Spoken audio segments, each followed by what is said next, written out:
ഒരിടവേളയ്ക്ക് ശേഷം സംഘർഷഭരിതമായി മാറുകയാണ് പശ്ചിമേഷ്യ. സമാധാന ചർച്ചകൾ പുരോഗമിക്കുമ്പോൾ തന്നെ ആക്രമണവും പ്രത്യാക്രമണവുമായി നേർക്കുനേർ നിലയുറപ്പിച്ചിരിക്കുകയാണ് അമേരിക്കയും ഇറാനും.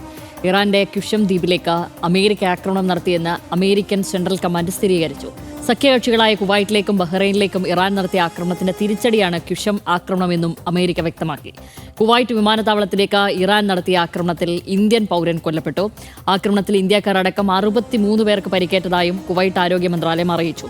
ഇതിനിടെ ട്രംപിന്റെ നിർദ്ദേശം തള്ളി ലെബനനിൽ ആക്രമണം കടുപ്പിക്കുകയാണ് ഇസ്രായേൽ. സമാധാന ചർച്ചകൾ വഴിമുട്ടിയതോടെ പശ്ചിമേഷ്യയിൽ വീണ്ടും സംഘർഷം കനക്കുകയാണോ? കാണാം RDX. അമേരിക്ക ഇറാൻ നയതന്ത്ര ചർച്ചകൾ പുരോഗമിക്കുന്നതിനിടെയാണ് മേഖലയിൽ വീണ്ടും സംഘർഷാവസ്ഥ രൂക്ഷമായത്. ഇറാനിലെ ക്യുഷം ദ്വീപിലേക്കാണ് അമേരിക്ക ആക്രമണം നടത്തിയത്. ആക്രമണം നടന്നതായി അമേരിക്കൻ സെൻട്രൽ കമാൻഡ് സ്ഥിരീകരിക്കുകയും ചെയ്തു. കുവൈറ്റിലേക്കും ബഹ്റിനിലേക്കും ഇറാൻ നടത്തിയ ആക്രമണത്തിന്റെ തിരിച്ചടിയാണ് ക്യുഷം ആക്രമണം എന്നാണ് അമേരിക്കയുടെ വിശദീകരണം. കുവൈറ്റിലേക്ക് തൊടുത്ത മിസൈലുകളും ഡ്രോണുകളും പ്രതിരോധ സംവിധാനം തകർത്തുവെന്ന് കുവൈറ്റ് സൈന്യം സ്ഥിരീകരിച്ചു. ബഹ്റിനിലേക്ക് തൊടുത്ത 3 മിസൈലുകൾ നിർവീര്യമാക്കിയെന്നും ഇറാന്റെ ആക്രമണങ്ങൾ തടയാനായെന്നും US സെൻട്രൽ കമാൻഡ് എക്സിലൂടെ വ്യക്തമാക്കി. കുവൈറ്റിലെ രാജ്യാന്തര വിമാനത്താവളത്തിന് നേരെ ഇറാൻ നടത്തിയ ആക്രമണത്തിൽ ഒരു ഇന്ത്യൻ പൗരൻ കൊല്ലപ്പെട്ടു. നിരവധി പേർക്ക് പരിക്കേൽക്കുകയും ചെയ്തു. ആക്രമണത്തിൽ വിമാനത്താവളത്തിൽ വലിയ നാശനഷ്ടമുണ്ടായതായും അധികൃതർ വ്യക്തമാക്കി. കുവൈറ്റിലേക്കും ബഹ്റിനിലേക്കും ഇറാൻ നടത്തിയ ആക്രമണത്തെ ഖത്തർ അപലപിച്ചു. സിവിലിയൻ കേന്ദ്രങ്ങളിലെ ആക്രമണത്തെ അപലപിച്ച് കുവൈറ്റ് വിദേശകാര്യ മന്ത്രാലയവും രംഗത്തെത്തി. ആക്രമണങ്ങൾ തുടരുമ്പോഴും ഇസ്രായേൽ ഇറാൻ ലെബനൻ വെടിനിർത്തൽ ചർച്ചകളും പുരോഗമിക്കുകയാണ്. RDX news Malayalam.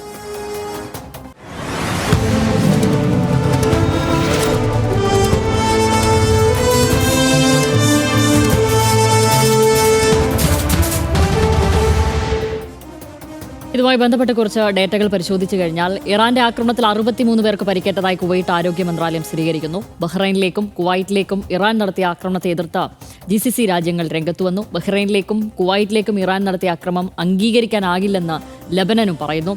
ഇറാൻ അന്താരാഷ്ട്ര നിയമം ലംഘിച്ചെന്ന ജോർദാന്റെ വിമർശനം കൂടിയുണ്ട്. ട്രംപ് ബെഞ്ചമിൻ നെതന്യാഹുവിനോട് രൂക്ഷമായി കയർത്തതായി US മാധ്യമങ്ങൾ റിപ്പോർട്ട് ചെയ്യുകയാണ്. ലെബനനിലെ ഇസ്രായേൽ സൈനിക നടപടിയുമായി ബന്ധപ്പെട്ടാണ് ട്രംപ് കയർത്ത് സംസാരിച്ചത്. US-ഉമായുള്ള ചർച്ചകൾ നിർത്തിവെക്കുമെന്ന് ഇറാൻ ഭീഷണിപ്പെടുത്തിയതിന് പിന്നാലെയാണ് ഈ സംഭവം ഉണ്ടായിരിക്കുന്നത്. നെതന്യാഹു നന്ദികേട് കാണിച്ചതായി ട്രംപ് കുറ്റപ്പെടുത്തിയെന്ന് മാധ്യമങ്ങൾ റിപ്പോർട്ട് ചെയ്തു. ലെബനനിൽ ഇസ്രായേൽ നടത്തുന്ന ആക്രമണങ്ങൾ നിർത്തിയെന്നും ട്രംപിന്റെ അവകാശവാദം. ലെബനനിലെ തെക്കൻ ബെയ്റൂത്തിൽ ആക്രമണം നടത്തുന്നു എന്ന് നെതന്യാഹു നേരത്തെ പറഞ്ഞിരുന്നു. ഗാസയിലും ആക്രമണമുണ്ട്. ഇതിനിടെ ഗാസയിൽ കഴിഞ്ഞ 24 മണിക്കൂറിന്റെ 3 പേർ കൊല്ലപ്പെട്ടതായി റിപ്പോർട്ടുകൾ വരുന്നു. നിരവധി പേർ പരിക്കേറ്റ റോഡിൽ കിടക്കുന്നതായും ആരോഗ്യ മന്ത്രാലയം.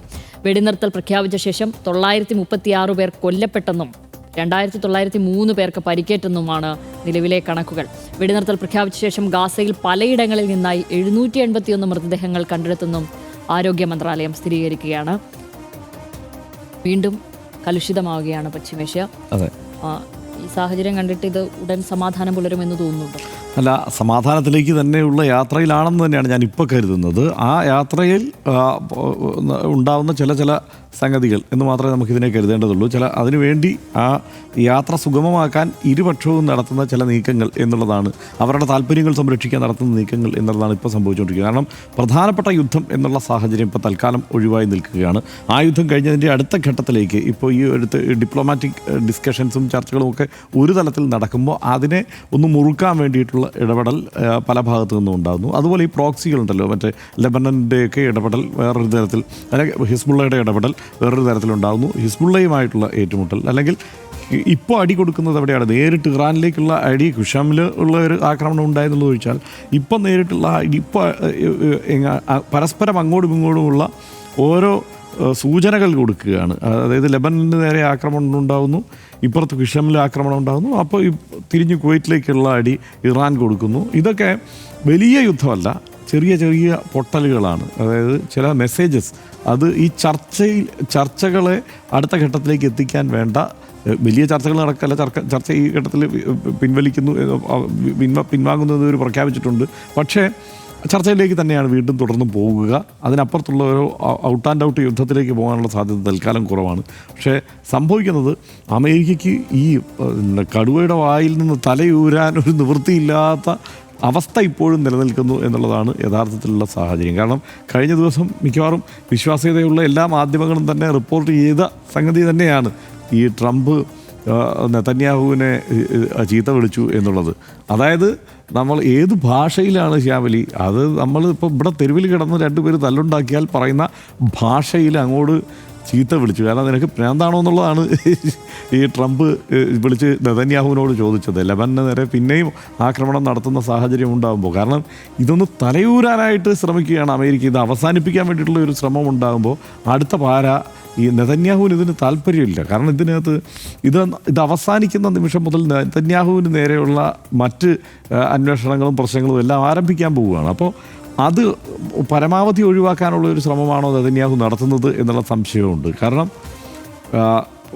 ഈ തൽക്കാലം ഈ അമേരിക്കയും ഇറാനും ഒത്തുതീർപ്പിലേക്ക് എത്തുന്നു എന്നുള്ള പൊതു പ്രതീതി ഉണ്ടാകുമ്പോഴാണ് ഇപ്പോൾ ഇസ്രായേൽ അടുത്ത പുകിലുണ്ടാക്കുന്നത്. ആദ്യഘട്ടത്തിൽ ഇസ്രായേലിനൊപ്പം നിന്നു എന്നുള്ളതാണ് ഇപ്പോൾ അമേരിക്കയിൽ പൊതുവെ വലിയ പിന്തുണയൊന്നും ഇല്ലായിരുന്നെങ്കിലും ഇപ്പോൾ ട്രംപ് ഏറ്റവും കൂടുതൽ സങ്കടപ്പെടുന്നത് ഞാൻ എന്തിന് ഇവൻ്റെ ഒപ്പം കൈകോർത്തു എന്നതിനെക്കുറിച്ച് മാത്രം ആലോചിച്ചിട്ടായിരിക്കും. എന്തായാലും നമുക്കിപ്പോൾ നമ്മൾ നേരിടുന്ന ഒരു പ്രശ്നം എന്താ വെച്ചാൽ GCCയിലേക്ക് കയറി ഇവർ ആക്രമണം നടത്തുമ്പോൾ അത് നമ്മളെ ആശങ്കയിലാക്കുന്നുണ്ട്. മലയാളികൾക്ക് അവിടെ പരിക്കേൽക്കുന്നു എന്നൊക്കെയുള്ള വാർത്തകൾ വരുന്നത് നമ്മളെ പൊതുവെ ആശങ്കയിലാക്കുന്നുണ്ട്. ഇന്ത്യയെ സംബന്ധിച്ചിടത്തോളം ഇന്ധന വില വർധന അടക്കമുള്ള സാഹചര്യങ്ങളിൽ ആകെ വല്ലാത്ത പ്രതിസന്ധിയിൽ ചെന്ന് പെട്ടിരിക്കുന്നു എന്നുള്ള യാഥാർത്ഥ്യമുണ്ട്.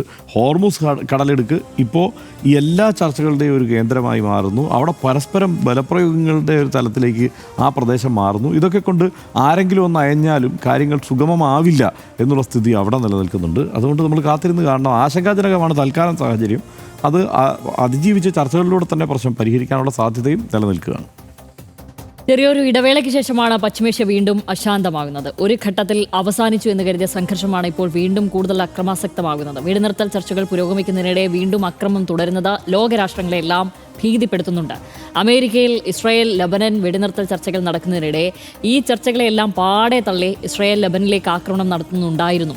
ലബനനിലേക്കുള്ള അതിക്രമം അവസാനിപ്പിക്കാത്തതോടെ ഇനി സമാധാന ചർച്ചകൾക്കില്ലെന്ന് ഇറാനും വ്യക്തമാക്കിയിരുന്നു. ഇതോടെ ട്രംപ് തന്നെ നെതന്യാഹുവിനെ വിളിച്ച് ശകാരിക്കുന്ന സന്ദർഭം പോലും ഉണ്ടായെന്നും US-ലെ മാധ്യമങ്ങൾ റിപ്പോർട്ട് ചെയ്യുന്നുണ്ട്. അതായത് 4 ദിവസം കൊണ്ട് അവസാനിപ്പിച്ച് തിരിച്ചു വരാം എന്ന് കരുതി കഴിഞ്ഞ ഫെബ്രുവരി 28 തുടങ്ങിയ കടന്നുകയറ്റത്തിൽ നിന്നും ട്രംപിന് 4 മാസമായിട്ടും തലയൂരാനായിട്ടില്ല എന്ന് ചുരുക്കം. ഇറാനിലേക്ക് പുതിയ അതിക്രമങ്ങളൊന്നും റിപ്പോർട്ട് ചെയ്തിരുന്നില്ലെങ്കിലും ഇക്കഴിഞ്ഞ മാസങ്ങളിലെല്ലാം സമാധാന ചർച്ചകൾ നടത്താനും ഇനിയൊരു പ്രശ്നം ഉണ്ടാകാതിരിക്കാനുമാണ് ട്രംപ് ശ്രമിച്ചിരുന്നത്. ഇതിനിടയിലാണ് ട്രംപിന്റെ എല്ലാ ശ്രമങ്ങളെയും ഇല്ലാതാക്കുന്ന തരത്തിൽ ലെബനനെ മുച്ചൂടും മുടിച്ചിട്ടേ നിർത്തൂ എന്ന നിലപാടിൽ നെതന്യാഹു ഉറച്ചു നിന്നത്. ഫെബ്രുവരി 28 മുതൽ താറുമാറായ വ്യാപാരവും സാമ്പത്തിക ക്രമവുമെല്ലാം തരണം ചെയ്ത് ലോകരാജ്യങ്ങൾ മുന്നോട്ട് പോവുകയാണ്. ഇതിനിടെ വീണ്ടും അശാന്തി പുകയുന്നത് എല്ലാ രാഷ്ട്രങ്ങൾക്കും തിരിച്ചടിയാകുമെന്ന് ഉറപ്പാണ്. RDX അവസാനിക്കുന്നു. Good night.